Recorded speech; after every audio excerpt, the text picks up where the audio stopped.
제네바 교리문답 이제 세 번째 파트에 이제 들어가게 됩니다. 우리 제네바 교리문답이 크게 네 부분으로 구성이 되어 있습니다. 네 가지 큰 가르침이 있는데 첫 번째는 믿음에 관하여, 그리고 두 번째는 율법에 관하여, 세 번째는 우리 오늘부터 공부하게 될 내용이 기도에 관하여, 그리고 네 번째가 성례에 관하여 해서 이 네 가지 주제로 제네바 교리문답 전체가 구성이 되어 있습니다. 믿음에 관하여 이 부분에 있어서는 가장 중요한 게 사도신경입니다. 우리가 무엇을 믿는가, 우리가 믿는 믿음의 내용이 무엇인가에 대해서 이야기를 하고 있습니다. 두 번째는 율법에 관하여 이 부분에서 가장 중요한 것이 십계명입니다. 하나님의 은혜로 구원받은 백성이 어떻게 하나님의 백성답게 살아야 하는가, 이 부분에 대해서 이야기를 하고 있고, 또 율법 전반적인 부분에 대해서 우리가 배웠습니다. 세 번째는 오늘부터 공부하게 될 기도에 관하여 가르침을 주고 있는데, 이 부분은 주기도문과 관련이 되어 있습니다. 그래서 주기도문의 그 내용을 통해서 우리가 드려야 될 기도, 즉 기도는 우리의 어떤 비전, 방향, 소망과 관련이 되어 있습니다. 그래서 구원받은 하나님의 새 언약 백성은 무엇을 꿈꾸고 무엇을 바라보고 무엇을 소망하고 살아가야 하는가에 대해서 이야기하고 있는 것이 바로 기도입니다. 네 번째는 성례입니다. 성례는 세례와 성찬에 대한 이야기를 하고 있습니다. 세례는 일종의 결혼식과 같은 것이고, 성찬은 결혼 기념일과 같은 것입니다. 우리가 예수 그리스도를 믿음으로 우리가 성령을 받고 우리가 새로운 존재가 되게 되는데, 새로운 존재가 되고 우리가 교회에 속하여서 함께 한 몸 한 가족으로 이렇게 살기 시작합니다. 그리고 우리는 한 몸됨을 성찬을 통해서 계속 확인하고, 또 우리가 어떻게 이렇게 새로운 존재가 될 수 있었는가, 그에 대해서 우리가 성찬, 예수 그리스도의 살과 피의 의미를 되새기며, 우리가 얻은 구원이 우리 사람의 노력으로 이루어진 것이 아니라 전적인 하나님의 은혜로, 예수 그리스도를 중보자로 세우신 하나님의 은혜로 말미암아 이 모든 구원의 복이 주어졌다는 것을 우리로 하여금 깊이 묵상하고 늘 그것을 붙잡고 살아가도록 우리에게 성찬을 주셨습니다. 그래서 제네바 교리문답이 전체가 이런 내용으로 구성되어 있다라고 말할 수 있고, 종교개혁 시대에 이 교리문답 중에 제일 먼저 만들어진 게 이 칼빈의 제네바 교리문답입니다. 그래서 이 제네바 교리문답이 그 이후에 영국에서도 독일에서도 이렇게 다른 데서도 계속 이 교리문답들이 만들어지는데, 이 제네바 교리문답이 이게 기초가 되어서 이후에 만들어지는 모든 교리문답의 어떤 모델이 되고 본이 되는 것이 바로 이 제네바 교리문답이라고 할 수 있습니다. 그래서 이 모든 교리문답들은 전부 다 성경의 기본 이 흐름을 따르고 있습니다.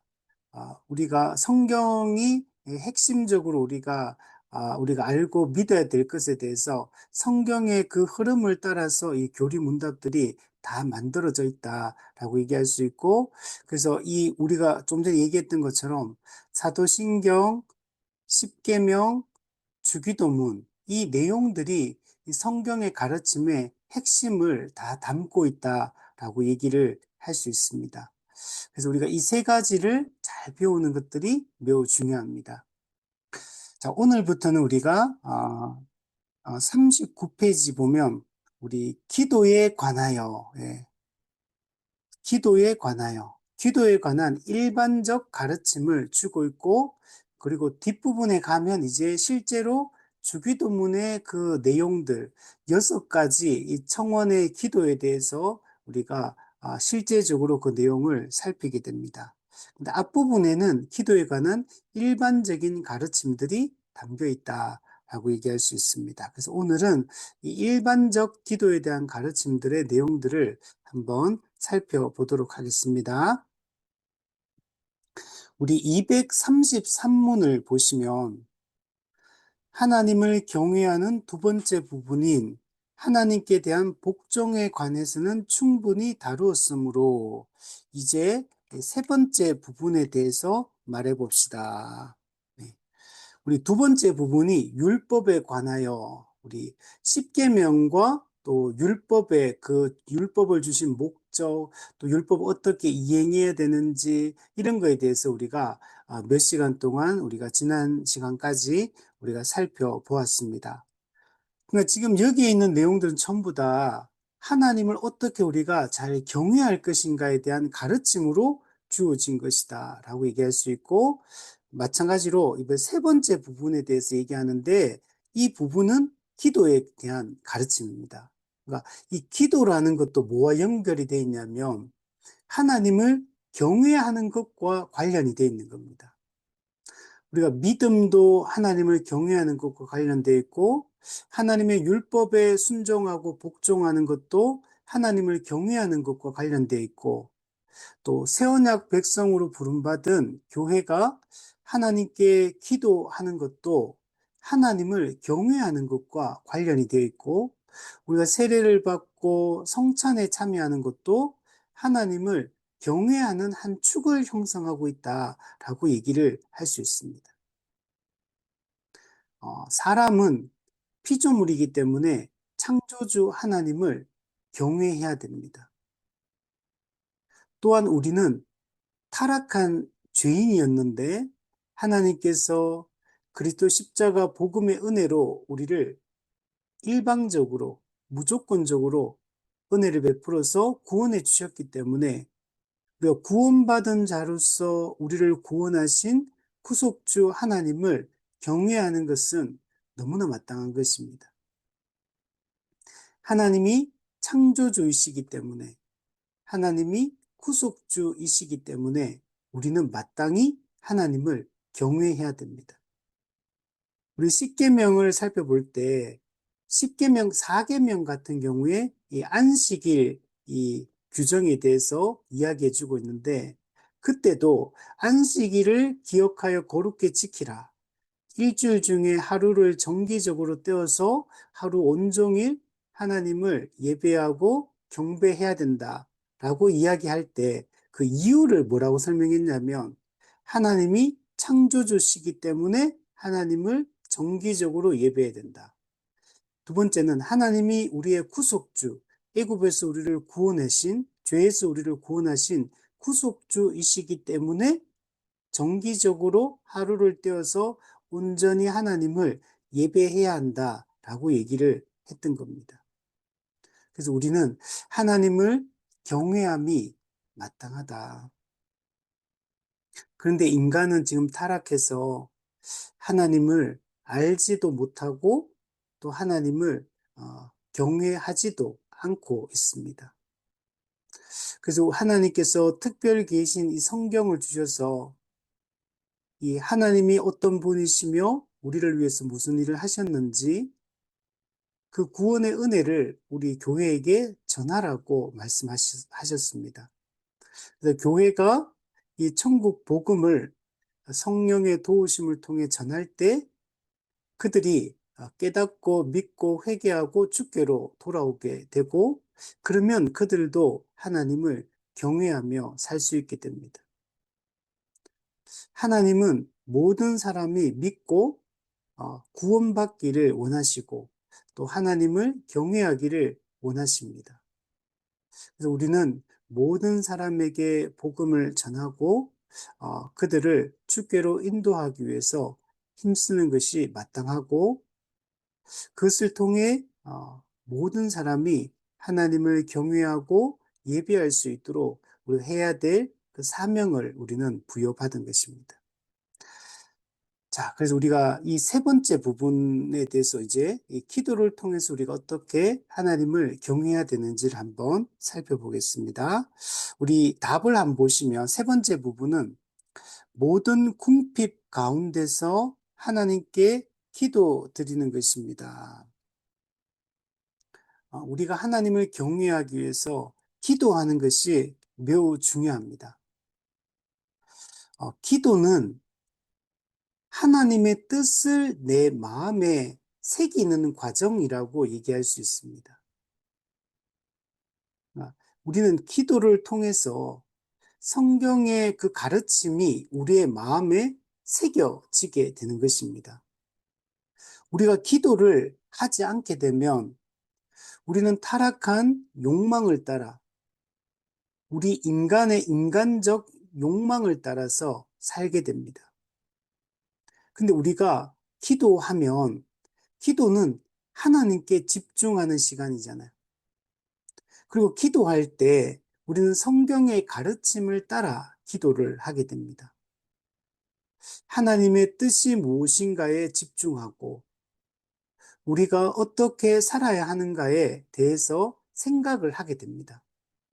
우리가 기도하는 과정 속에서 내 삶을 돌아보게 되고 내가 바르게 살고 있는지 지금 내가 하고 있는 일들이 하나님이 기뻐하시는 바른 일들인지 우리는 돌아보게 됩니다.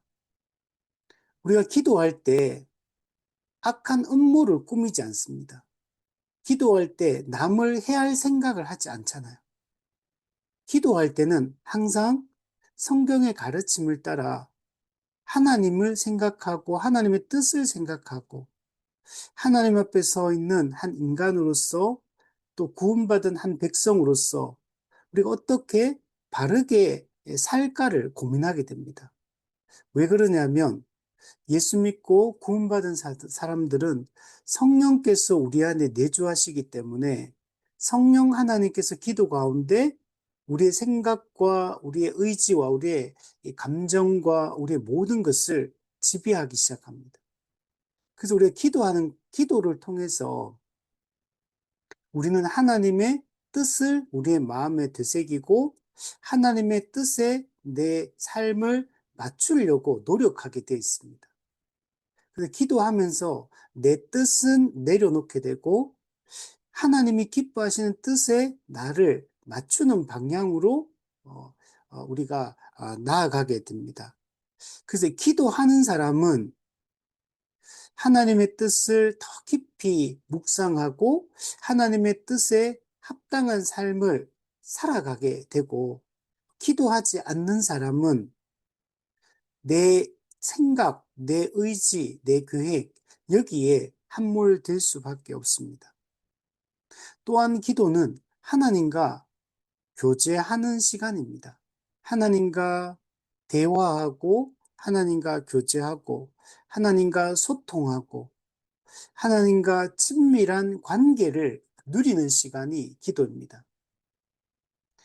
하나님은 인격적인 분이시고 사람도 인격적인 존재입니다.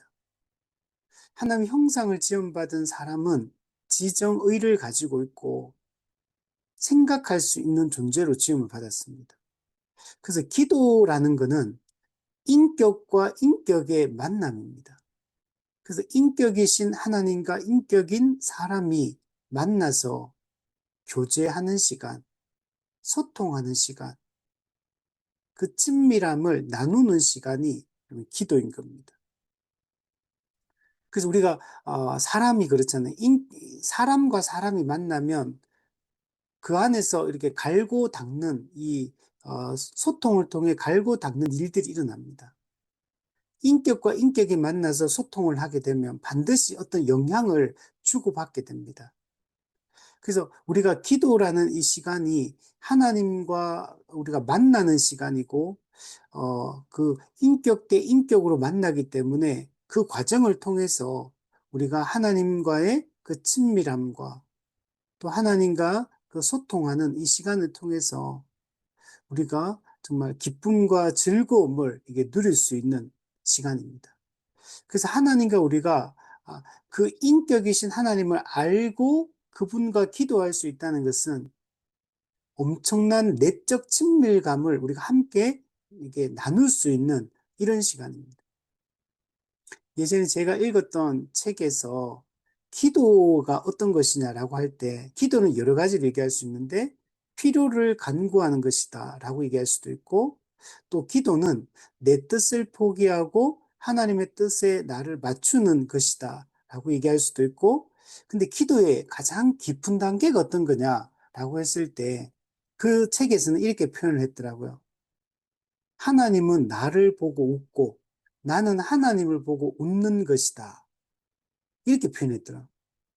그러니까 하나님은 나를 바라보면서 나의 존재를 이렇게 누리고 나는 하나님을 바라보면서 하나님을 누리고 이게 기도다. 그러니까 기도라는 건 우리가 말로써 뭔가를 표현하고 뭐 내 원함, 요구를 이게 올려드리는 간구의 측면만 우리가 생각을 하게 되는데 기도는 그냥 하나님을 즐기는 거, 하나님은 나를 즐기는 거, 그러니까 존재를 그 인격을 만나서 그 인격적 교제, 인격적 사귐을 통해 그냥 그 존재를 그냥 누리고 경험하는 시간이 이게 기도다. 그래서 어떻게 보면 기도는 말을 많이 하고 무슨 기도의 내용, 기도의 제목, 이걸 가지고 많이 나아가는 물론 그런 간구도 분명히 필요한 요소이긴 하지만 또 회개의 요소도 있고 또 전투의 요소도 있고 그렇지만 가장 이제 중요한 것은 하나님 그분의 존재 자체를 그분의 본성을 우리가 누리는 거.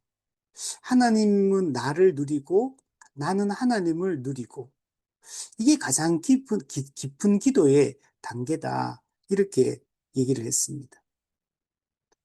그래서 하나님은 우리 사람이 기도하기를 원하십니다. 또 우리는 아까 얘기했지만 필요도 강구해야 됩니다. 우리가 우리의 물질적인 필요, 또 건강에 대한 또 필요, 또 우리가 이 땅에 사회생활을 하고 일상을 살아가는데 필요한 것들이 있고 또 우리가 하나님께 도움을 요청하고 간구해야 될 것들이 많이 있습니다. 그래서 이런 측면도 기도에는 있고 또 기도는 죄를 회개하는 측면 그리고 또 마귀의 미혹에 대해서 내가 그것을 끊어내고 거부하고 또 싸우고 또 이런 영적 전투의 측면도 기도는 가지고 있습니다. 이런 여러 가지 측면을 생각해 볼 때 기도는 우리에게 반드시 필요한 것이고 기도는 하나님이 명령하신 것입니다. 우리 구약에도 신약에도 이 기도가 정말 많이 나오잖아요. 예수님조차도 하나님께 기도하셨잖아요. 예수님도 그렇게 바쁘시게 공생의 기간을 이렇게 지내시다가도 또 제자들과 한 발자국 떨어져서 산으로 올라가셔서 한적한 곳으로 가셔서 제자들을 이게 멀리 떼어놓고 예수님은 하나님께 이 기도하는 이런 장면들이 많이 등장합니다. 제자들도 기도하고 또 구약의 왕들도 기도하고 선지자들도 기도하고 제사장들도 기도하고 초대교회도 보면 초대교회의 네 가지 중요한 특징 중에 하나가 오로지 기도했다.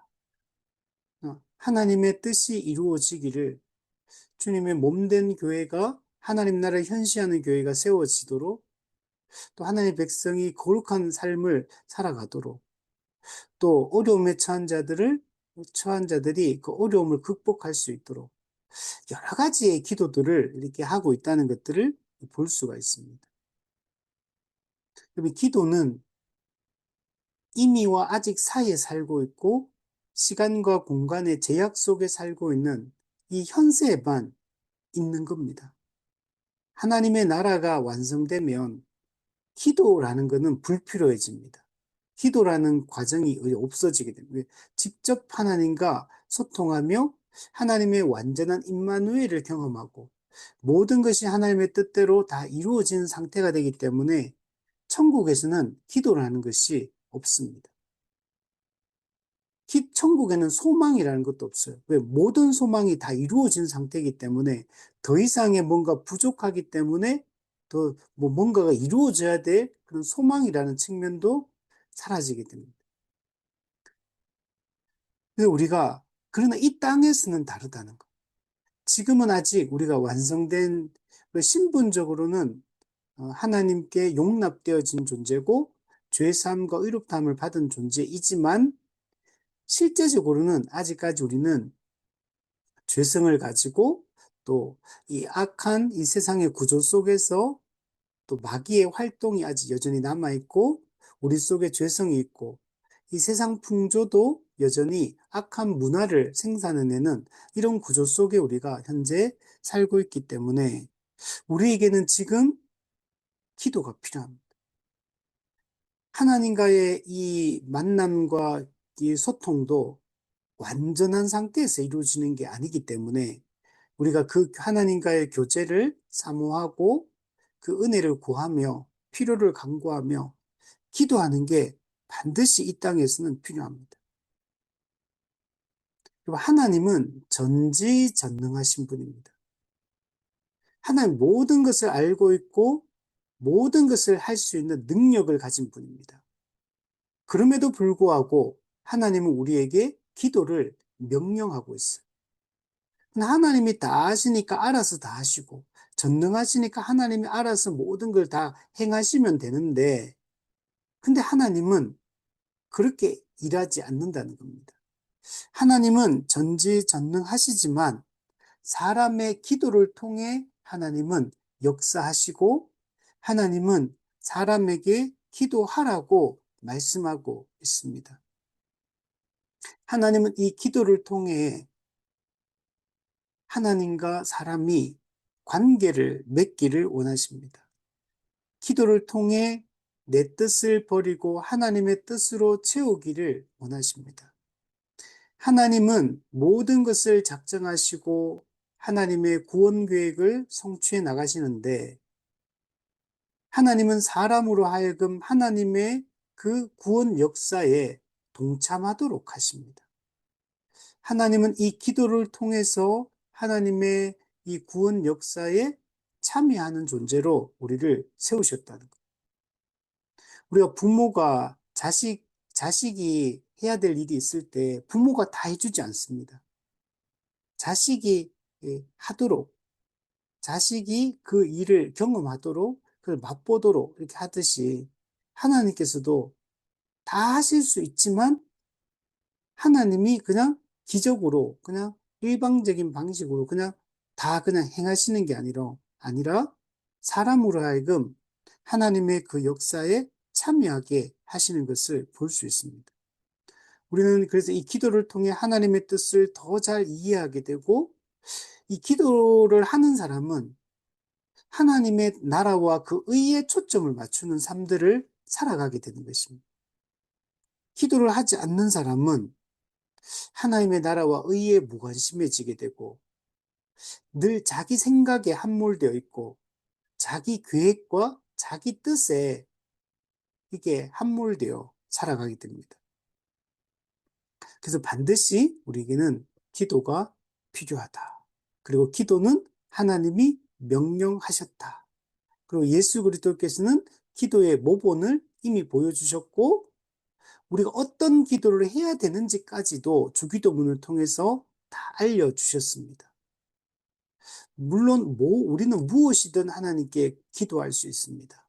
그렇지만 하나님이 응답하시는 것은 하나님의 뜻에 맞는 기도에 응답하십니다. 그래서 예수님을 통해서 어떤 기도를 하나님이 원하시는지, 하나님이 우리 사람이 무엇에 관심을 갖고 살기를 원하시는지, 그것을 다 이미 알려주셨다는 겁니다. 자, 그러므로 이 기도라는 게 매우 중요하다. 기도는 해도 되고 안 해도 되는 게 아니고, 기도는 우리 삶의 필수적인 것입니다.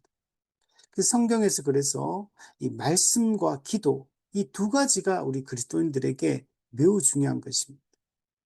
어떤 사람은 말씀은 열심히 보는데 기도를 안 하는 분들이 있잖아요. 이게 문제가 생깁니다. 그럼 기도는 또 열심히 하는데 말씀에 무관심하고 말씀을 배우지 않는 사람들이 있어요. 이것도 위험합니다. 반드시 우리는 말씀에 기반해야 되고, 기도는 말씀을 기반으로, 성경의 가르침을 기반으로, 그러나 또 기도라는 것을 해야 되는 겁니다. 그래야지만 균형 잡힌 그리스도인으로서 우리가 살아갈 수가 있게 됩니다. 우리 234문을 보면, 당신은 우리가 오직 하나님 한 분에게만 기도를 드려야 한다고 생각하십니까?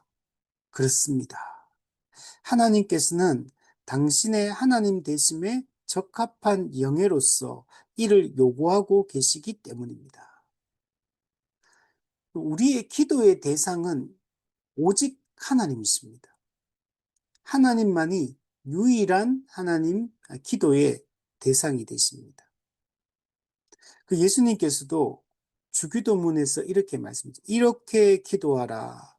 하늘에 계신 우리 아버지여. 기도를 어떻게 되냐면 기도의 그 대상이 하늘에 계신 우리 아버지여.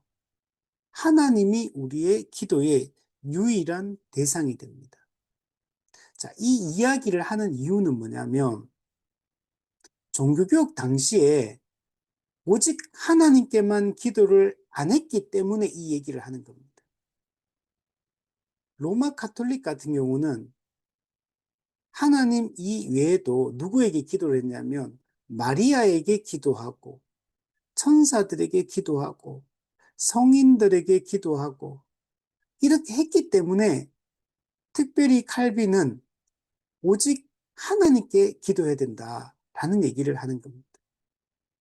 뿐만 아니라 우리가 경험적으로 우리 한국 사람들을 이렇게 생각해 봐도 뭐 나무에게 성황당해 가지고 기도하고 태양을 향해 태양신에게 기도하고 또 뭐 인도 힌두교나 이런 데 보면 소에게 기도하고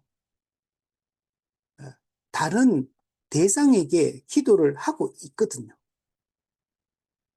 또 사람이 만들어낸 다른 우상에게 기도하고 산신령에게 기도하고 또 바다에 사는 용왕님에게 기도하고 다 이렇게 오직 하나님께만 기도를 하지 않고 피조물들에게 또 존재하지 않는 사람이 자기의 욕망을 투영해 만들어낸 우상들에게 실제로 기도하는 사람들이 많잖아요. 그래서 칼빈은 이 부분을 확실하게 얘기를 하는 겁니다. 오직 하나님 한 분에게만 기도를 드려야 된다. 왜? 그분이 유일한 창조주이시기 때문에 그렇습니다. 기도를 받을 수 있는 분은 오직 창조주, 유일하신 신적 존재, 오직 하나님께만 우리가 기도를 드려야 됩니다. 모든 것을 창조하시고, 모든 것을 다스리시고, 또 모든 필요를 공급하시고, 우리의 모든 삶을 이끄시고 인도하시는 유일한 분. 그 성경에서는 한 분 하나님, 유일하신 하나님, 오직 그분만이 참된 신이시오. 오직 그분만이 기도의 대상, 도움을 요청할 대상이 되고 모든 궁극적 권위가 되시는 분은 오직 그분밖에 없다. 우리 고린도전서에 사람들 많은 신과 많은 주가 있지만 그는 사람이 만들어낸 그에 불과하다는 것. 그 십계명 1계명에서도 나 외에 다른 신을 두지 말지니라. 나 외에 다른 신을 두지 말지니라. 오직 하나님만이 유일한 하나님이라. 이 표현이 구약 성경에 정말 많아요. 나 외에 다른 신이 없느니라. 나밖에 신이 없느니라. 여러분, 나 외에 다른 신을 두지 말라 할 때 다른 신이 있다는 얘기를 하는 게 사실은 아니에요. 오직 하나님만 유일한 신이고 신이라 불리는 그 모든 것들은 사람이 만들어낸 우상에 불과하다.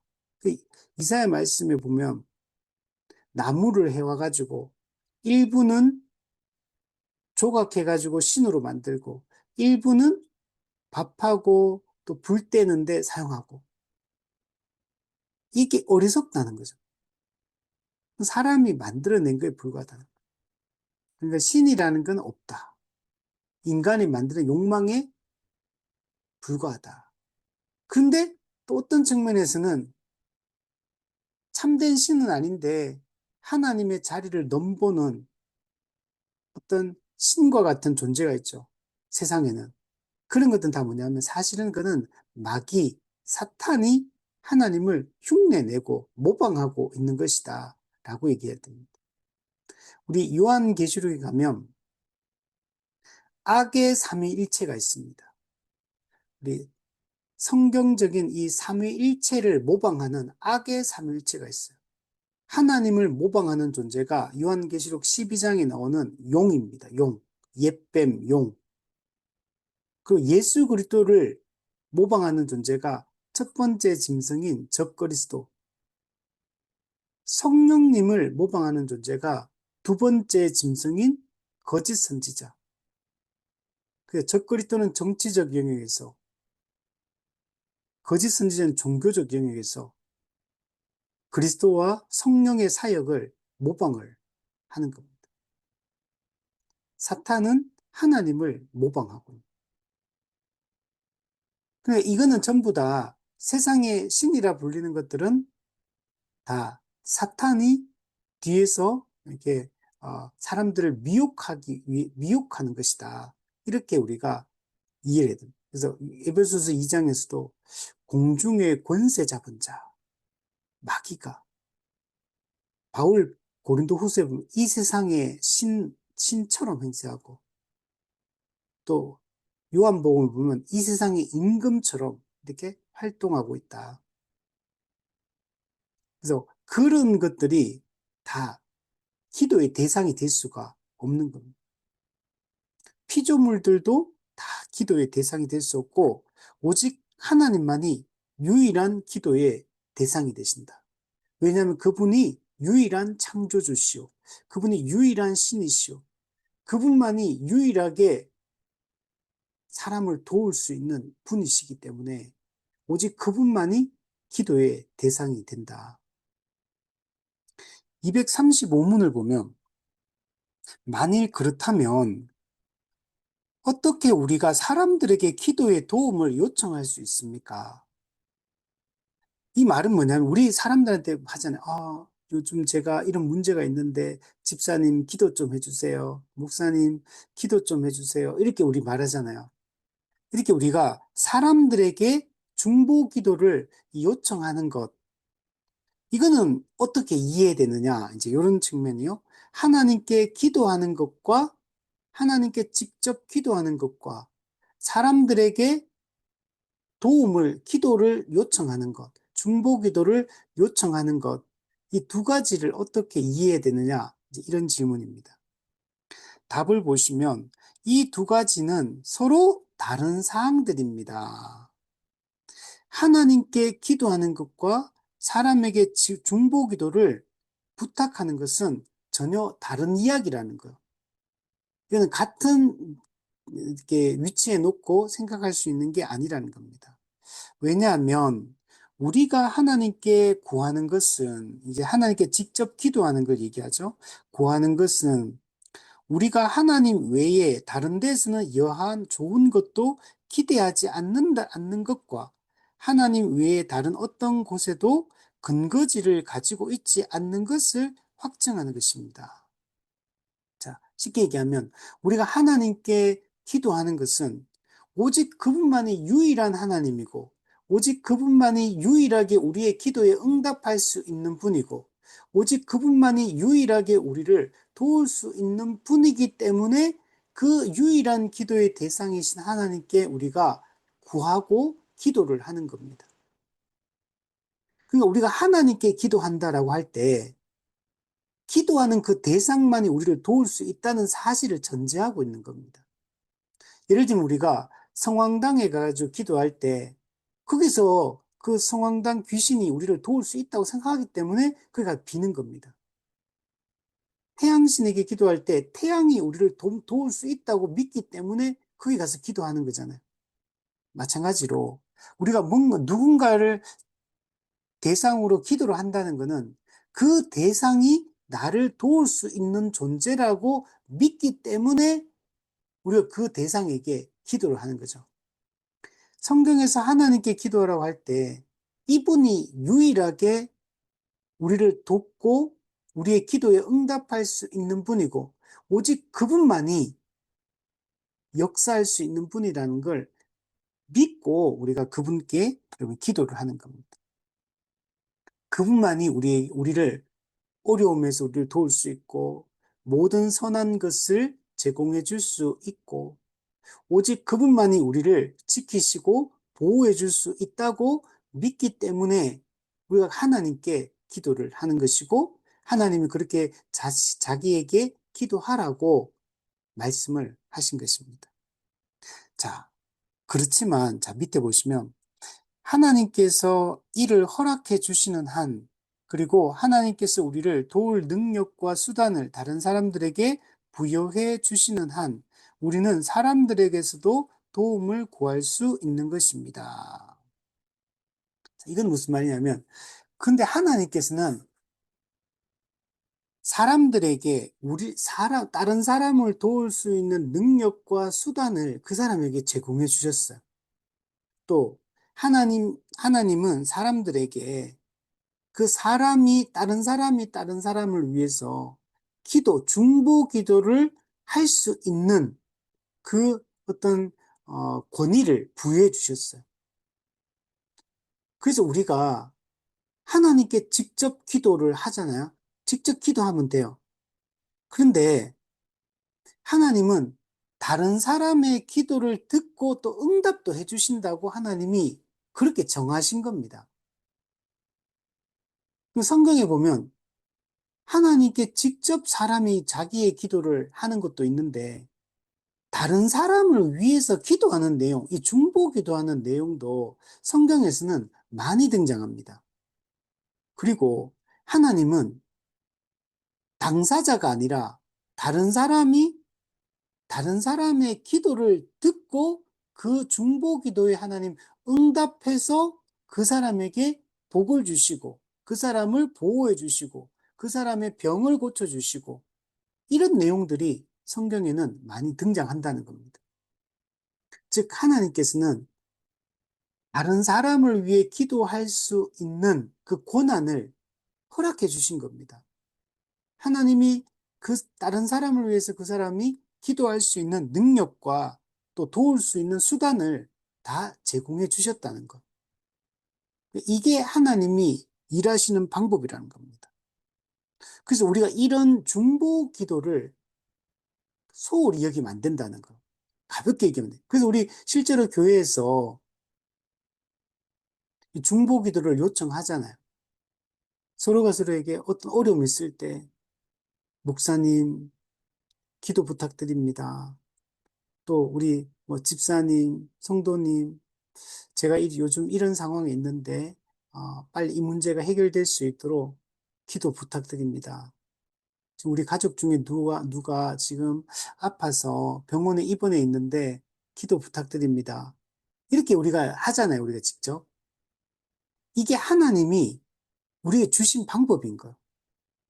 하나님이 이렇게 기도를 하라고 그리고 이 중보 기도를 또 했을 때 하나님이 실제로 들어주시겠다고 말씀하시고 하나님이 그런 방법으로 사람이 도움을 얻을 수 있도록 하나님이 정하셨다는 겁니다. 그러면 우리가 이제 어떤 문제가 있거나 또 우리 일상을 살아갈 때 우리가 하는 뜻대로 바르게 살기 위해서 또 세속에 물들지 않기 위해서 또 우리의 필요를 채우기 위해서 또 우리가 하나님의 영광을 드러내기 위해서 우리 기도할 때 내가 직접 스스로 하나님께 기도하는 게 가장 중요하겠죠. 근데 그 기도뿐만 아니고 다른 사람에게 기도를 부탁하는 것도 매우 중요해요. 사도 바울이 그 동역자들에게 기도 부탁을 하는 게 몇 번 나오거든요. 그 기도할 때 바울은 어떤 기도를 요청하냐면 하나님이 내 입을 열어서 복음을 담대하게 전할 수 있도록 기도 부탁합니다. 이렇게 기도합니다. 그러니까 복음을 잘 전하고 그래서 사람들의 영혼을 구원할 수 있도록 그래서 입을 열어서 복음 전도를 잘할 수 있도록 중보 기도해 주세요. 이렇게 기도를 요청하고 있는 것을 볼 수가 있습니다. 그리고 성경에는 이런 중보 기도를 통해서 하나님이 그 응답해 주시는 이런 사례들이 성경에 많이 등장합니다. 대표적으로 몇 군데 한번 보면 예를 들면 창세기 18장에 보면 아브라함의 중보 기도가 나옵니다. 우리 중보 기도라는 말이 또 어떤 분들은 이게 또 예수님만이 유일한 중보자인데 왜 중보 기도라는 표현을 쓰느냐. 중보 기도라는 말은 맞지 않다. 그래서 도고 기도로 표현해야 된다. 또 이렇게 이렇게 말하는 분들도 있습니다.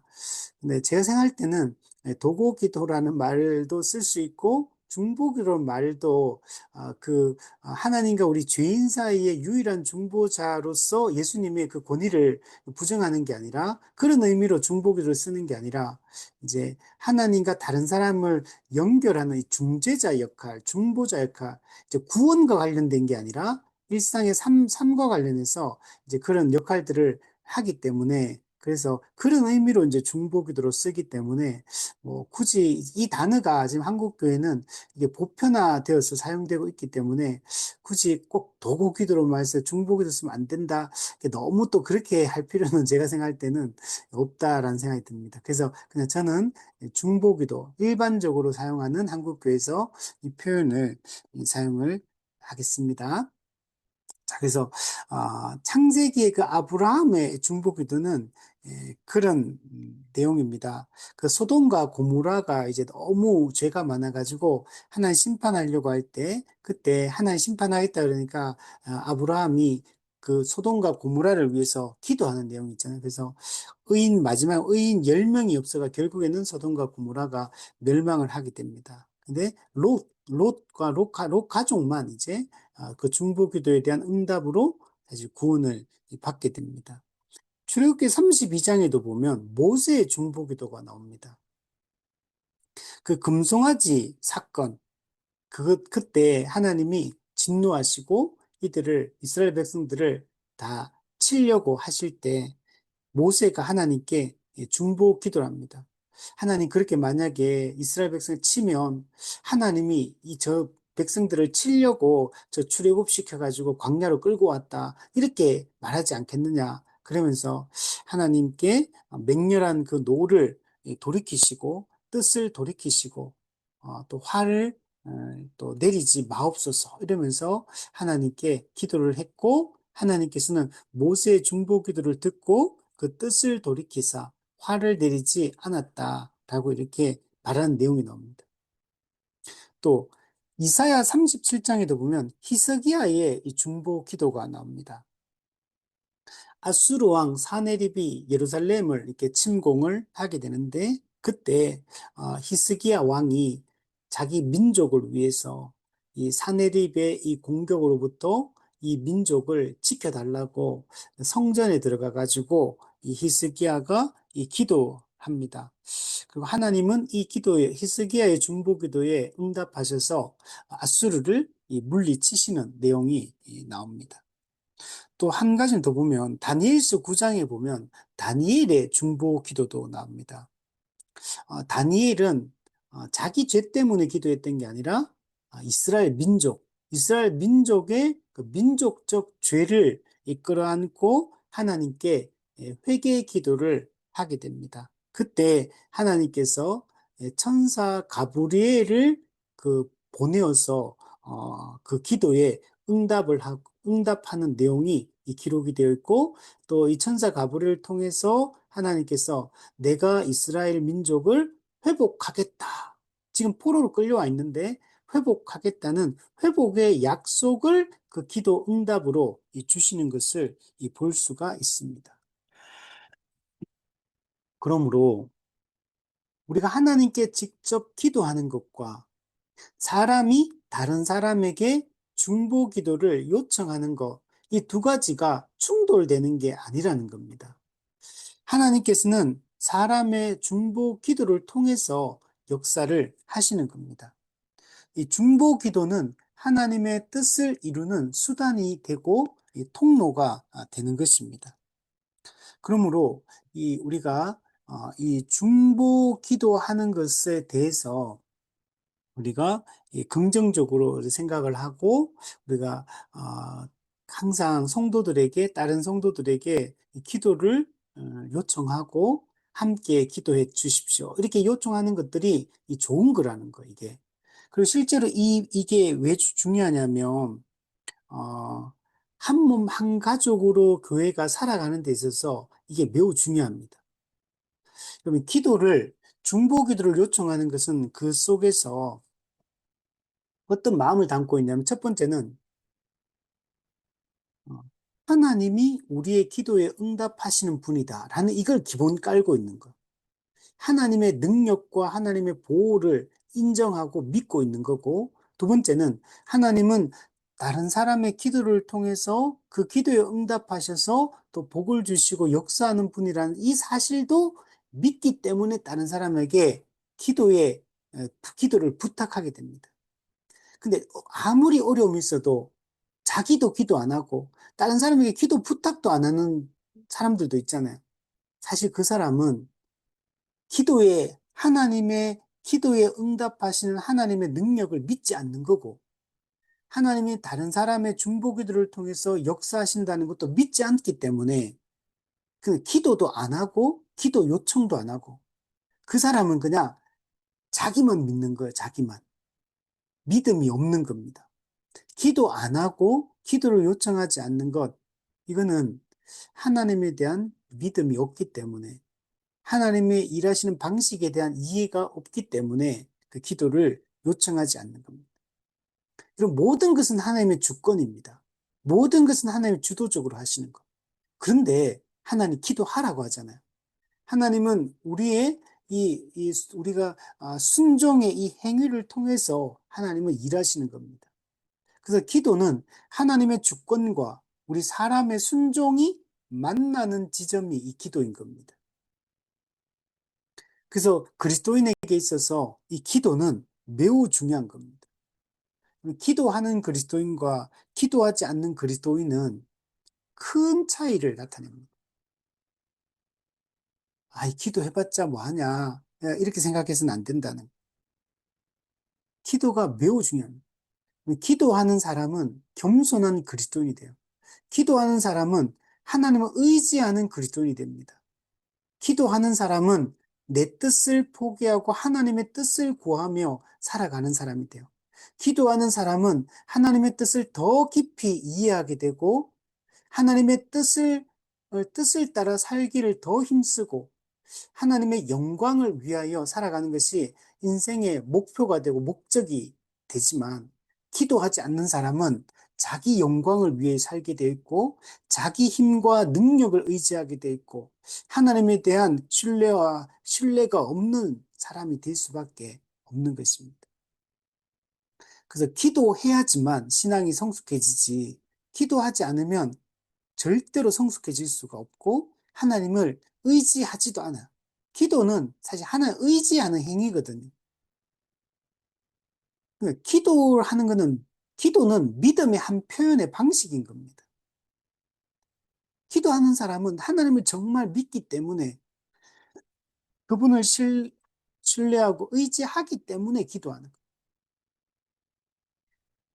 아파도 기도 안 하고 인생에 큰 문제가 발생해도 기도 안 하고 이 사람은 하나님에 대한 신뢰가 없는 겁니다. 하나님의 능력을 신뢰하는 것도 없고 하나님을 의지하는 믿음도 없는 겁니다. 그래서 우리는 기도를 정말 더 많이 지금 우리가 기도를 해야 되는 상황입니다. 또 우리가 죄와 싸우고 영적 전투라고 죄를 끊어내는 것도 기도가 매우 중요합니다. 우리가 죄와 싸우는 게 그냥 내 의지가 그냥 죄 안 지어야지 한다고 안 짓는 게 아니에요. 죄를 안 지을 힘이 있어야지 안 짓죠. 유혹이 들어올 때 그 유혹을 뿌리치고 물리치고 거부할 수 있는 힘이 있어야 되는데, 그럼 그는 기도해야지만 힘이 생기는 거예요. 그러면 기도는 또한 분별력과도 관련돼 있어요. 어떤 상황을 판단하고 분별할 때 기도하는 사람은 늘 기도 가운데 하나님의 뜻과 하나님의 말씀을 묵상하고 내가 누구인가를 기억하고 하기 때문에 이게 생각이 아주 빠르게 움직입니다. 빠르게 작동이 돼요. 그리고 빠르게 이게 하나님의 뜻에 맞는지 안 맞는지를 빠르게 분별하고 판단해냅니다. 그러니까 분별력이, 통찰력이 좋아요, 기도한 사람은. 그리고 기도하는 사람은 하나님의 뜻에 대한 확신이 있기 때문에 마음이 담대합니다. 그래서 옳고 그름에 대한 판단력도 빠를 뿐만 아니고, 그리고 내가 어떻게 해야 되는지, 내가 뭘 해야 되는지, 또 그 확신도 강하고, 그래서 기도하는 사람은 모든 면에서 분별력, 또 담대함, 확신, 또 하나님 의지하는 믿음이 크기 때문에 이런 게 다 생기는 겁니다. 근데 기도 안 하잖아요. 그럼 하나님 뜻에 대한 이해도 부족하죠. 확신도 없죠. 기준이 불명확하니까 옳고 그름에 대한 확신도 없어요. 내가 하는 게 잘하는지 못하는지 평가도 안 됩니다. 그리고 옳다는 확신이 있어야 사람이 밀어붙일 힘이 있거든요. 거부하거나 내가 받아들이거나 할 능력이 있는데, 그게 기도 안 하는 사람은 그게 없어요. 그러니까 늘 불안하죠. 두렵고, 잘하고 있는지 못하고 있는지 확신이 안 들고, 이 길이 바른 길인지 아닌지 그것도 확신이 안 들고, 그러니까 늘 그냥 어정쩡한 이 입장에서 그리스도인인데 어정쩡해요. 판단력도 분별, 잘못된 것을 따르고, 이렇게 하는 게 말씀을 기반으로 정말 할 때만 이런 게 생기는 거기 때문에 정말 열심히 우리가 기도하는 것이 매우 중요합니다. 그리고 기도는 안 하고 말씀만 보는 사람도 있거든요. 그것도 문제예요. 말씀이 가장 중요한 게 맞아요. 기도도 말씀을 기반으로 하기 때문에. 그러나 성경책은 많이 읽어도 기도를 안 하면 그 말씀이 내 삶 속으로 들어오지를 못해요. 반드시 말씀과 기도가 같이 가야 됩니다. 말씀과 기도가 항상 같이 이렇게 가야지만 우리가 균형 있게 우리가 그것을 붙들 수가 있어요. 자, 236문을 보면 당신은 사람들로부터 도움을 구하는 것이 유일하신 하나님께 간구드리는 것과 모순되지 않는다고 생각하는 것입니까? 왜냐하면 우리가 그들에게 신뢰를 두고 있지 않기 때문이며 하나님께서 우리를 도우시기 위해 그들을 당신의 좋은 것의 대리자요 분배자로 삼으셨다는 전제 하에서만 그들에게 도움을 구하기 때문이라는 것입니까? 네, 그렇습니다. 자, 그러면 하나님께 직접 기도하는 것과 사람들에게 중보 기도를 요청하는 것, 이건 모순되는 게 아닙니다. 우리가 사람에게 기도를 요청하는 게 하나님의 도움을 구하지 않는 게 아니라는 거예요. 하나님께 도움을 구하던 사람이 갑자기 사람에게 도움을 구하고 하나님을 의지하는 사람이 사람을 의지한다. 이런 의미가 아니라는 거예요. 우리가 하나님께 직접 기도하는 것도 하나님을 의지하고 하나님께 도움을 구하는 것이고 사람에게 중보 기도를 요청하는 것도 하나님을 의지하고 하나님께 도움을 구하는 거지. 그 중보 기도를 요청하는 그 사람에게 도움을 구하는 게 아니라는 겁니다. 그 사람은 단지 통로인 겁니다. 그래서 밑에 보시면 우리는 그 사람에게 신뢰를 두는 게 아니고 하나님께서 우리를 도우시기 위해서 사람들을 당신의 좋은 것의 대리자, 분배자로 하나님이 삼으신 거예요. 그래서 우리는 그 사람에게 기도를 요청하는 것은 하나님이 우리를 돕는 방법의 일환으로서 우리가 사용을 하는 겁니다. 그래서 하나님께 직접 기도하는 것과 하나님께 다른 사람에게 중보기도를 요청하는 것은 다른 게 아니라 둘 다 하나님을 의지하는 것이다. 둘 다 하나님을 도움을 구하는 것이다. 이렇게 생각을 해야 된다. 그래서 밑에 보시면 사람들이 우리에게 가져다 주는 좋은 것은 다 하나님 자신에게서 오는 것으로 알고 받아야 됩니다. 중보기도를 통해서 그 중보기도의 응답으로서 우리에게 뭔가가 주어지고 문제가 해결되었을 때 그 사람이 우리를 도와서 해결된 게 아니라는 거. 하나님께서 주시는 것이고 하나님께서 문제를 해결해 주시는 것이다. 이렇게 받아들여야 된다. 참으로 하나님은 그들의 손을 통하여 그것들을 우리에게 보내시기 때문입니다. 즉, 하나님은 사람들의 그 중보기도, 그 사람들의 손을 통해서 그걸 통로로, 수단으로 사용하셔서 우리에게 복을 주시고 기도에 응답해 주신다. 이렇게 우리가 생각을 해야 되는 겁니다. 237문에 보면 그렇다면 우리는 사람들이 우리에게 베풀어주는 좋은 선한 것에 대해서 그들에게 감사하지 말아야 한다는 말입니까? 자, 이것도 그죠. 하나님이 사람을 통해 주시지만 하나님이 다 주시는 거니까 그 통로로 사용되는 사람한테는 우리가 감사할 필요가 없지 않지 않냐. 왜? 하나님이 주시는 것이 사람이 주는 게 아니지 않습니까? 이렇게 말한다는 거예요. 또 그렇게 생각해서는 안 된다는 거예요. 당연히 우리를 위해서 중보기도를 해준 그 사람은 물론 통로요 수단으로 이제 사용되는 거지만 직접 그 은혜와 복을 주시고 응답하시는 분은 하나님이시지만 우리를 위해 기도해 준 그 사람의 통로로 사용되는 거잖아요. 그래서 우리 통로의 역할하는 그 사람에게 우리가 또 기도해 주셔서 감사합니다. 저를 위해서 하나님께 은혜를 또 구하고 기도해 주셔서 감사합니다. 이렇게 표현하는 게 마땅한 거죠, 당연히. 우리 그렇게 하고 있죠, 실제로. 네. 그래서 음, 우리가 그 기도해 주신 분에게 감사를 표현하는 것은 도움을 우리에게 또 주었기 때문에 당연히 감사를 표현하는 게 맞습니다. 자, 뒤에 보면 비록 단순히 그들의 손을 통하여 그 좋은 것이 우리에게 전달된다 할지라도 그 명예를 하나님이 그들에게 주셨기 때문입니다. 네. 그러니까 중보 기도를 하는 그 사람에게 하나님 주신 명예가 있다는 것. 물론 실제로 응답 그 자체는 하나님이 하시는 거고 도움 그 자체는 하나님이 주시는 거지만 중보 기도하는 이 사람에게 하나님이 명예도 주셨다는 것. 그래서 거기에 대해서 우리가 그것을 인정하고 단순히 통로의 역할에 불과하다 할지라도 또 그것을 감당하는 이 사람들에게도 하나님이 주신 영예가 있다는 걸 인정하고 감사를 우리가 표현해야 된다는 것.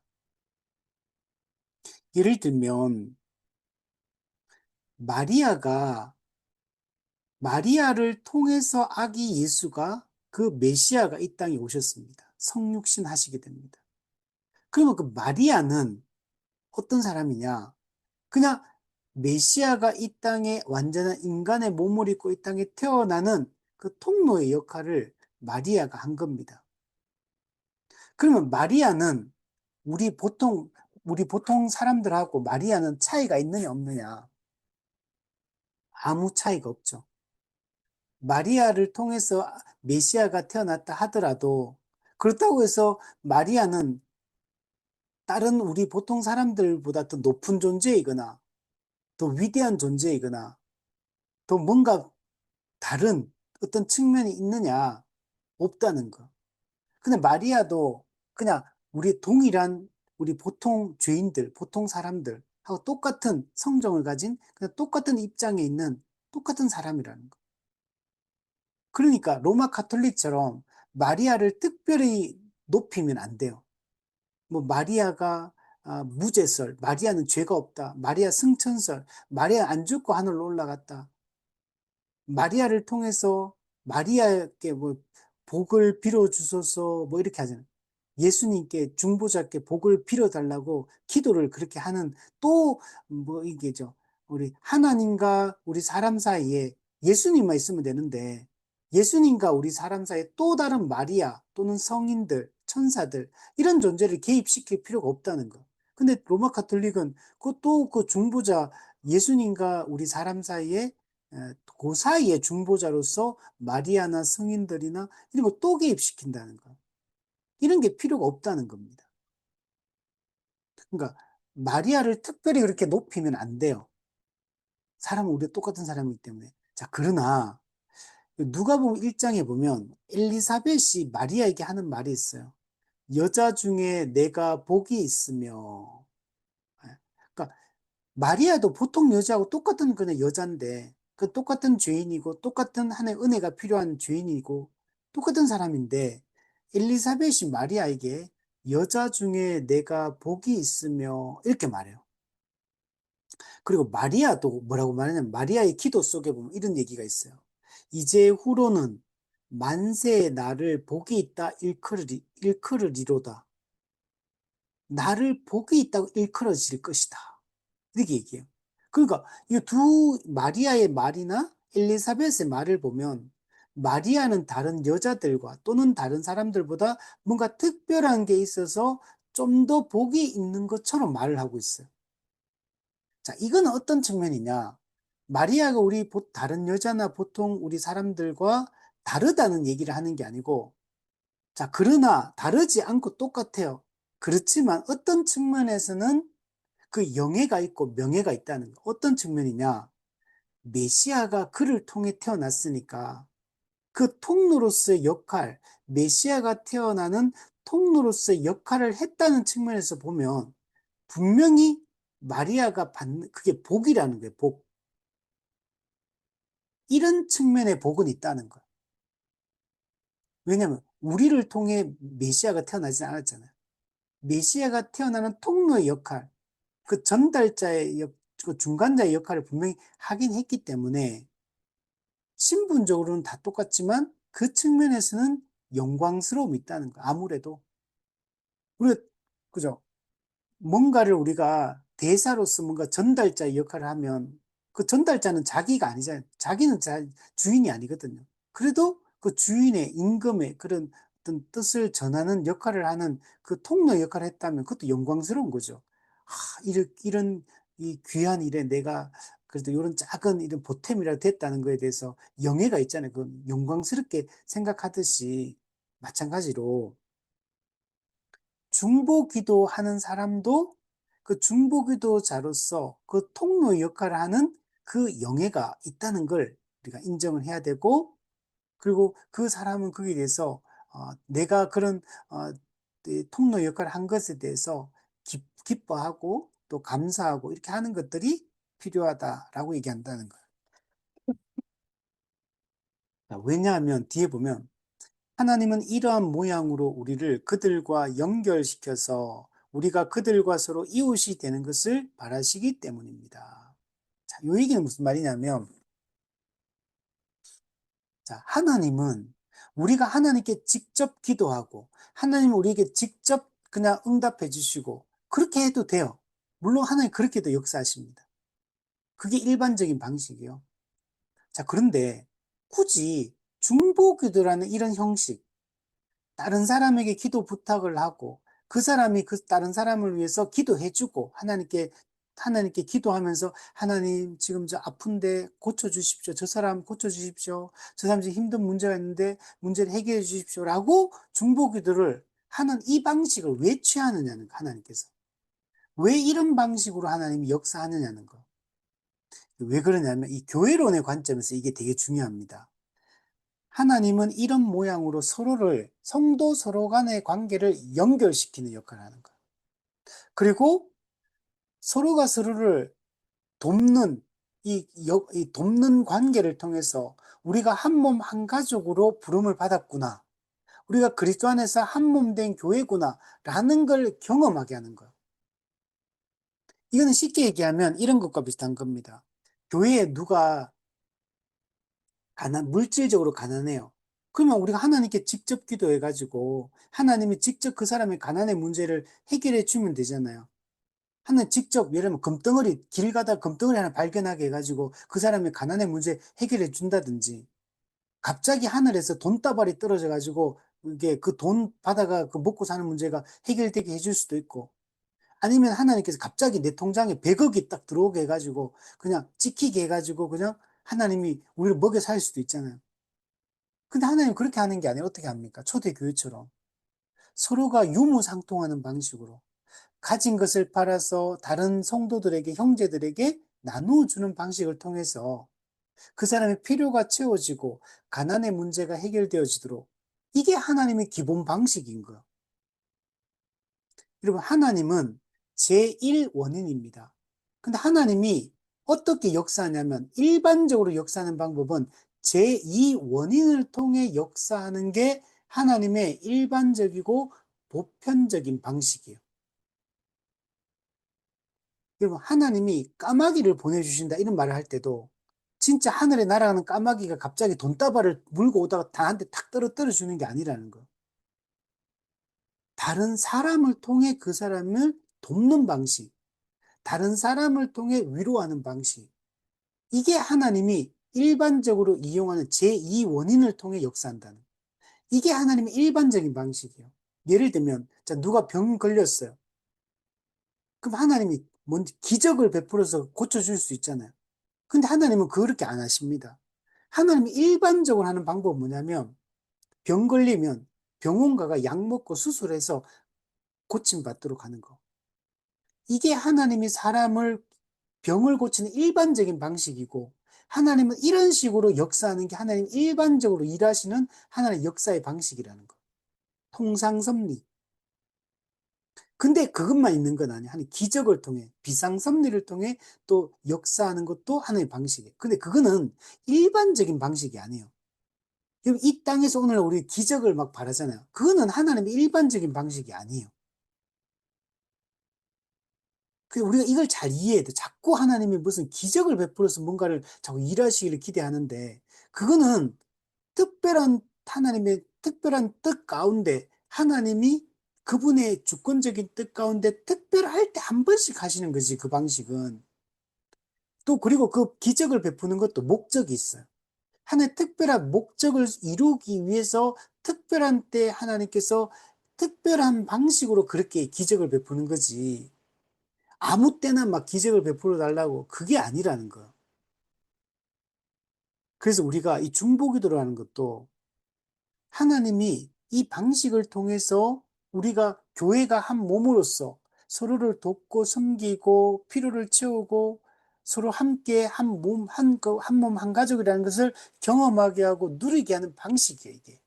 그래서 여러분, 교회 큰 어떤 성도가 어려운 문제가 생겼을 때, 온 교회가 함께 합심해서 그 성도를, 그 아픔을 위해서, 그 고통을 위해서 기도하고, 합심해서 막 모일 때마다 그 성도를 위해서 기도하고, 기도했는데 그 문제 해결됐어요.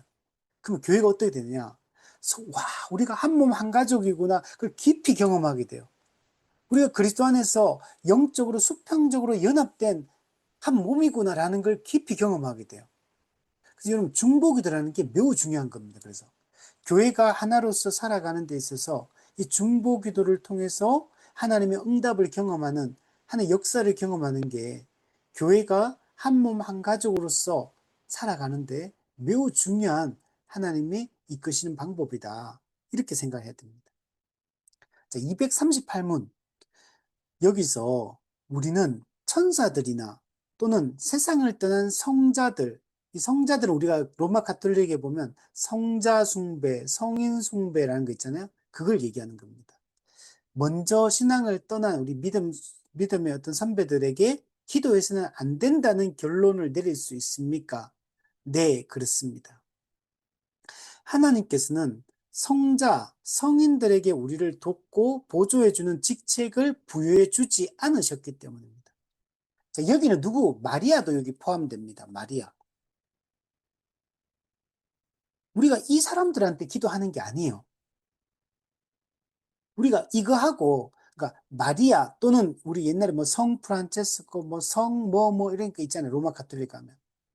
그런 성자들, 성인들, 그리고 로마 같은 그 밑에 하급 단계에 있는 게 복자라는 게 복자. 성인이 되기 이전에 복자 단계가 있고 성인이 되고 일반 성도가 있고 이렇게 되거든요. 우리가 그런 걸 구분할 필요가 없다는 거예요. 그런 걸. 우리는 우리가 예를 들면 중보 기도를 사람에게 요청하는 거하고 마리아나 또는 이런 성인들에게 기도하는 거는 전혀 다른 거예요. 이거는. 우리가 중보 기도를 요청하는 거는 다른 사람이 직접적으로 하나님 예수 그리스도를 통하여 하나님께 기도하는 거라면 지금 이 성자나 마리아나 이런 성인 숭배 같은 경우는 그 사람을 중보자로 이해하고 이 사람들, 당신들이 우리 하나님과 우리 사이에 중보자 역할을 해가지고 우리한테 뭔가 하나님이 복 주시도록 당신들이 어떤 중보자 역할을 해달라고 지금 요청하는 거예요. 우리는 예수 그리스도를 중보자로 믿고 그 예수 그리스도의 그 십자가 사역을 의지해서 하나님께 기도하는 거라면 이거는 그게 아니고 마리아나 성인들, 천사들 그 자체를 그들을 중보자로서 그들에게 도움을 요청하는 방식이기 때문에 이거는 우상숭배인 거예요. 이거는 예수 그리스도의 유일한 중보자 되심을 부정하는, 이거는 복음을 부정하는 행위가 되는 겁니다. 그래서 마리아 숭배, 성인 숭배, 이거는 매우 이게 잘못된 이 예수님의 유일한 중보자 되심을 부정하는, 그는 죄악이다. 이렇게 생각을 해야 됩니다. 하나님은 이들에게 우리를 돕고 보조해주는 어떤 역할을 하나도 부여주지 않았어요. 이건 천사도 마찬가지입니다. 천사들에 대해서도 비록 하나님께서 우리의 구원을 돕기 위해 그들을 사용하신다 하더라도 하나님께서는 우리가 그들에게 기도한다거나 그들에게 호소하는 것을 원치 않으십니다. 그럼 천사는 히브리서 1장 14절에 섬기는 종입니다. 하나님의 뜻을 수행하는 어떤 이 섬기는 역할을 하는 거예요. 근데 이 천사 자체가 우리의 기도의 대상이 될 수는 없다는 거. 천사가 기도의 대상이 된다거나 예수 그리스도의 중보자 역할을 대신하는 그런 존재로서 개입이 되어서는 안 돼요. 그러나 천사는 하나님의 뜻을 받들어서 구원받을 우리 교회를, 우리가 교회가 구원받을 수 있도록 돕는 역할을 하는 거예요. 예를 들면 하나님께서 천사를 통해서 하나님의 말씀을 우리에게 보내주셨습니다. 구약에도 보면 천사를 통해 하나님께서 우리 사람이 구원받을 수 있도록 어떤 중간에서 하나님의 뜻을 수종드는 역할들을 합니다. 그거는 그냥 하나님의 뜻을 수종드는 거에 불과한 거지 천사 자체가 우리를 구원해 주는 건 아니라는 거. 근데 기도를 할 때도 기도의 대상은 삼위 하나님이 우리의 기도의 대상이지 천사가 기도의 대상이 아니에요. 삼위 하나님이 우리를 돕는 분이지 천사가 우리를 돕는 존재가 아니에요. 그러므로 우리는 마리아나 성인들이나 이런 천사들이나 이런 것들에게 기도해서는 안 되는 겁니다. 사람은 그냥 우리가 똑같은 죄인일 뿐이에요. 마리아 그냥 죄인일 뿐이고 우리도 죄인일 뿐이고 우리도 은혜가 필요하고 마리아도 은혜가 필요하고 믿음의 좋은 선배들 그냥 믿음의 선배지 그 사람들이 중보자의 역할을 하는 것은 아니다. 그래서 로마 가톨릭에서 이런 것들을 여전히 이런 것을 세우고 하는 것들 매우 잘못된 겁니다. 자, 마지막으로 239문을 보면 그러면 주님께서 내리신 명령에 일치하지 않는 모든 것은 주님의 뜻에 위반된다는 말입니까? 네, 그렇습니다. 하나님께서 정한 방법, 하나님이 내리신 명령, 우리는 오직 그 방법으로만 해야 돼요. 여러분, 사람이 뭔가를 고안해내거나 하나님이 성경에서 정한 방법이 아닌 방법이거나 아닌 어떤 루트를 통해서 뭔가를 하려고 해서는 안 돼요. 우리는 오직 성경이 우리에게 가르치는 대로만 해야 돼요. 하나님이 지시하시는 대로만 모든 일들을 해야 돼요. 자, 그 밑에 보면 만일 우리가 주님께서 부여해 주신 것으로 만족해 하지 않는다면 그것은 불신앙의 표시입니다. 우리가 기도를 하고 하나님께 도움을 구하고 하나님께 나아가는 것도 하나님이 정한 방법으로만 나아가야 돼요. 그건 오직 우리의 유일한 중보자이신 예수 그리스도, 또 그분의 그 구속 사역, 그것을 의지해서 우리는 하나님께 직접 나아가는 방식. 이게 우리에게 주신 방법이에요. 그래서 직접 하나님께 기도한다든지, 그것도 예수 그리스도를 의지해서 하나님께 나아가는 거고, 또 중보기도를 요청해서 다른 사람의 기도를 통해 하는 것도, 그것도 예수 그리스도를 의지해서 하나님께 기도하는 거예요. 그래서 이 방법 외에 다른 방법, 마리아 숭배, 성인 숭배, 천사들을, 또 천사의 도움을 구하고 천사 숭배, 이런 방식으로 우리가 하나님께 기도하거나 또는 하나님께 나아가거나 하나님께 도움을 요청해서는 안 된다. 그래서 더 나아가서 우리가 하나님께 도움을 요청하며, 그 글자가 빠졌는데, 도움을 요청하며 그분의 명령을 따르는 대신에 그들, 즉 성인들이나 천사들에게 호소하며 그들에게 우리의 신뢰의 일부를 둔다면 그것은 우상 숭배입니다. 네. 마리아 숭배, 성인 숭배, 천사 숭배, 이건 전부 여러분 우상 숭배입니다.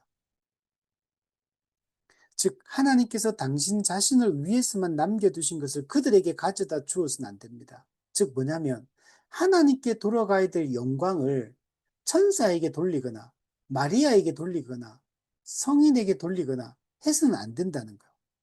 오직 하나님께만 도움을 구하고 오직 하나님께만 영광을 돌리고 오직 예수 그리스도를 통해서만 우리가 하나님께 나아가야 된다는 거예요.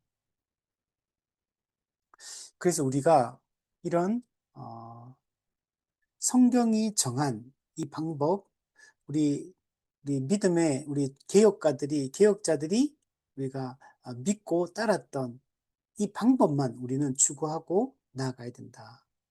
자, 이런 이야기를 이 제네바 교리문답 이걸 굳이 이렇게 쓰는 이유는 뭐냐면 사실 오늘 우리 시대는 이런 것들이 별로 없기 때문에 많이 좀 약하기 때문에 좀 약간 멀리 느껴질 수 있는데 종교개혁 그 당시에는 이 문제가 매우 심각한 문제였기 때문에 이 기도에 대한 가르침을 주면서 굳이 이 이야기를 지금 하고 있는 겁니다. 당시에는 이런 것들이 중보기도도 오해되었기 때문에 그래서 오늘날 오늘 우리도 또 오해되는 부분이 있기 때문에 우리가 이 부분들을 잘 이해하는 것이 중요합니다. 네, 우리 오늘 정리하면 제네바 교리문답 세 번째 파트, 기도에 대한 가르침. 기도에 대한 가르침은 우리가 우리의 방향성을 이렇게 제시를 해주고 있는 가르침이다. 기도하는 것은 우리가 무엇을 바라보고 꿈꾸고 소망하며 나아가느냐의 문제와 관련되어 있는 겁니다. 그리고 그 올바른 방향, 비전, 소망을 우리가 딱 붙잡고 현재를 어떤 방식으로 살아가야 되느냐. 이제 이 부분을 얘기하기 위해서 이 기도의 가르침을 주고 있는 겁니다. 그래서 우리 앞으로 우리가 기도에 대한 올바른 이해를 가지고 정말 문제는 기도는 직접 진짜 하는 게 중요합니다. 내가 기도에 대해서 알고 있는 걸로 그쳐서는 안 되고 내가 정말 올바른 방식으로 매일 실제적으로 기도하는 사람이 되는 게 중요하고 실제로 우리는 시간을 내어서 하나님께 기도하는 게 중요하고 또 다른 사람을 위해서 성도들을 위해서 중보기도를 하는 것이 중요하다. 그래서 정말 이 파트를 공부하면서 우리 정말 기도의 사람 우리 되었으면 좋겠고, 정말 기도를 통해서 우리의 인격이 깎이고, 다듬어지고, 하나님의 뜻을 마음에 깊이 새기고, 정말 하나님을 어떤 문제 앞에서도 하나님을 의지하고, 하나님이 유일한 우리의 도움을 주시는 분이다는 것을 믿고, 하나님을 의지하고 살아가는 그런 우리가 되었으면 좋겠습니다. 오늘은 여기까지 하도록 하겠습니다.